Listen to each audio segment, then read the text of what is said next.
Hey my fellow horror fans, and welcome back to October Horror Fest. As I revealed in yesterday's October Horror Fest, today I'll be reviewing Quarantine 2 Terminal.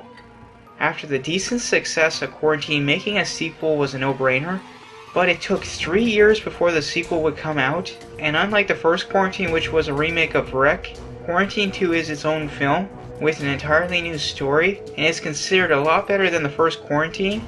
Quarantine 2 was made on a budget of $4 million and unfortunately got only a limited theatrical release, which sucks, because I felt the film really deserved a full theatrical release, and I unfortunately was not able to see it in theaters. Quarantine 2 Terminal was released on DVD on August 2nd, 2011. Quarantine 2's plot takes place the same night as the original film. The film starts by introducing two flight attendants, Jenny and Paula, who arrive at LAX, and they begin getting a small passenger plane ready for takeoff, and the co-pilot is revealed to be under the weather, saying he thinks he got a cold from his dog, and he says all the dogs in his neighborhood are sick and acting weird, and that makes us wonder if he's infected with the mysterious disease from the first film.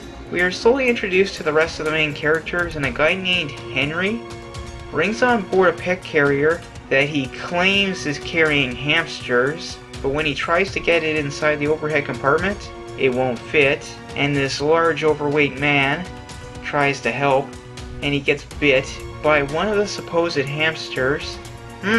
Why do I think this is not going to end well? Jenny takes the pet carrier and has it put in the cargo hold, and after demonstrating flight safety, the plane takes off. Okay, for a while, everything is quiet, and we see some character development and backstory for most of the characters, and I think it works really well for the movie's story.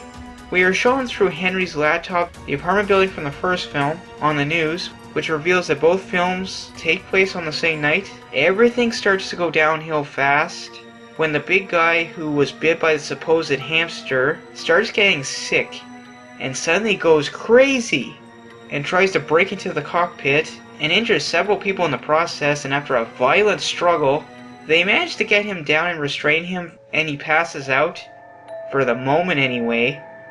The flight crew is ordered by the FAA to land immediately, so they can get medical treatment for their crazy passenger, and just their luck, they have to go through a storm to land, and I have to point out that they're probably using a flight simulator in combination with a real plane, but either way the sets look really good, and the special effects used to simulate in-flight turbulence is really well done. And you could think this is actually real. Jenny and Paul realize they can't just leave the big guy on the ground, so they shove him in a seat, but just their luck, he needs an extender belt, so Jenny runs to get it, but the turbulence knocks poor Paula onto the guy, and he wakes up and stares at poor Paula with evil red eyes. Then he suddenly bites right into her face, and a second struggle starts, and they manage to put the cannibal into the bathroom, and the plane lands. Okay, things are certainly getting worse real quick. The airport control office is telling the captain to stay put, but realizing they need help, they head to the nearest gate, and a guy from the deck crew notices them, and he helps them out, and everyone tries to evacuate, but some passengers are accidentally left behind in the confusion, and the captain and co-pilot stay behind to keep the big guy in the bathroom. But why do I feel they won't be able to hold him for very long? The group tries to leave, but the entire terminal is locked down, and suddenly military personnel show up and begin sealing them in, just like in the first film. Why do I think history is going to repeat itself? Alright, after the group has their freak-out moment, the only passenger with medical training, an army medic named Sheila, tells Jenny her friend will bleed to death without medical attention, but she says there's special medication in her medical kit that can buy her some time, but of course, it's in the cargo hold of the plane. Why do I think this is not going to end well? Several of the group go back to the plane and discover the big guy escaped, and the pilots are gone, and there's blood, and the lights are out. Okay, this is not looking good. They surprisingly find one passenger completely unharmed, but he's completely immobile because of Parkinson's, so he pretty much stays still, so that could explain why the infected didn't touch him.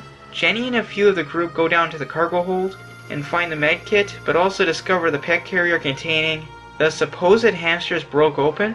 They try to leave but get attacked, and one passenger who had a gun in his luggage, though how did he get that past security I don't know.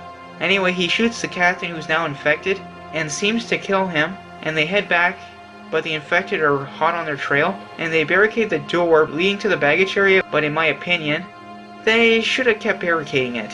Alright, the group discusses what the disease is, and when they're not looking, the poor old guy who can't move gets bit by an infected rat, and they manage to catch the rat, and the group does the first real smart thing all day. They lock up the infected, and it's nice to see some intelligence in a horror movie again. Okay, after getting attacked by the big guy who managed to sneak in before they barricaded the door, and after managing to kill him, the CDC finally enters the building.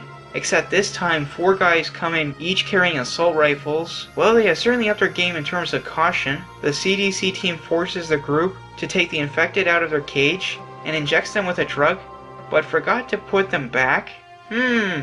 Why do I think this is going to go bad? They go to inject the old lady, but her cat suddenly bites her, and they try and shoot it, and the old guy suddenly rises from his chair and rips a chunk of flesh out of one of the guy's necks, and one of his buddies blows the old guy away.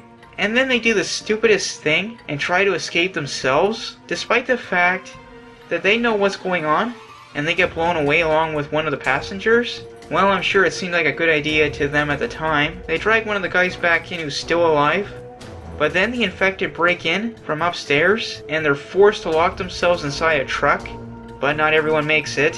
The group forces the CDC guy to talk, who reveals he actually works for CBDT, which stands for Chemical Biological Domestic Terrorism, which is a branch of Homeland Security. He reveals that in the apartment building in Los Angeles, they found a bioterror lab in the attic apartment, and some doomsday cult created a very dangerous, highly contagious virus, and they have no cure for it, and the guy suddenly grabs the gun and kills himself, realizing they will never be let out.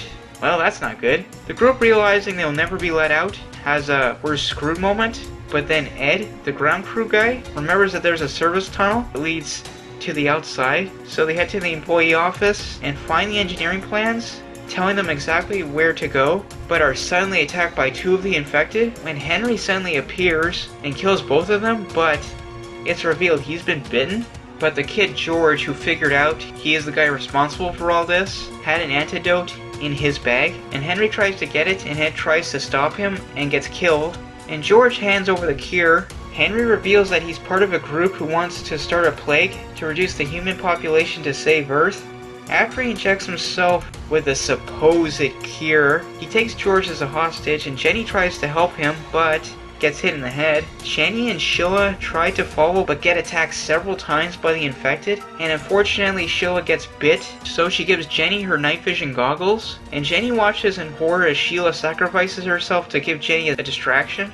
Jenny finds a hole in the wall, and using the night vision goggles, which look really cool, she finds George, who tells her Henry's cure failed, and he's become an infected, and she comes down and gets attacked by Henry, and George, using the night vision goggles, grabs the gun and kills Henry, saving Jenny. I gotta say, that is one tough kid. The military starts burning down the terminal, and George and Jenny, now trapped, have no choice but to take the tunnel. George and Jenny head down the tunnel, but it's revealed that Jenny was bitten and she's changing very fast. George makes it out of the tunnel, but Jenny's suddenly fully infected, tries to attack him, but he gets away, and she's trapped, and I'm sad about this, because I really wanted her to make it, but technically she's not dead, so maybe she'll appear in the sequel. George walks away, but it's revealed through the night vision goggles that the infected cat is still alive, and the city in the distance is freaking Las Vegas, the worst place in the world for a plague to break out, and the film ends. Alright, that was Quarantine 2 Terminal, so what are my final thoughts on the film? The film is solid.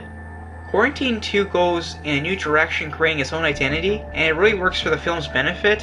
The film delivers a solid story and very good pacing, and keeps the same fright and tension that the first film did. The characters are likable and very believable in their performances, and I really like the character Jenny, who is played by Mercedes Masson, who is a really good actress and an excellent lead. Quarantine 2 abandons the Steadicam for the most part, and instead relies on normal cameras, but it works well for this film's locations, and the use of only sound effects is again very effective, and adds extra fright to an already frightening film. The special effects are again top notch, and look really real. All around, Quarantine 2 Terminal is a really good sequel, and I think it's better than the original, and it's a crying shame this film didn't get a full theatrical release because it really deserved to. There have been rumors going around for a while that a third film in the Quarantine series is in development, and the plot will take place in a hotel in Las Vegas, which becomes quarantined, and a group of kids have to try and survive, and this plot, assuming it's true, definitely sounds interesting,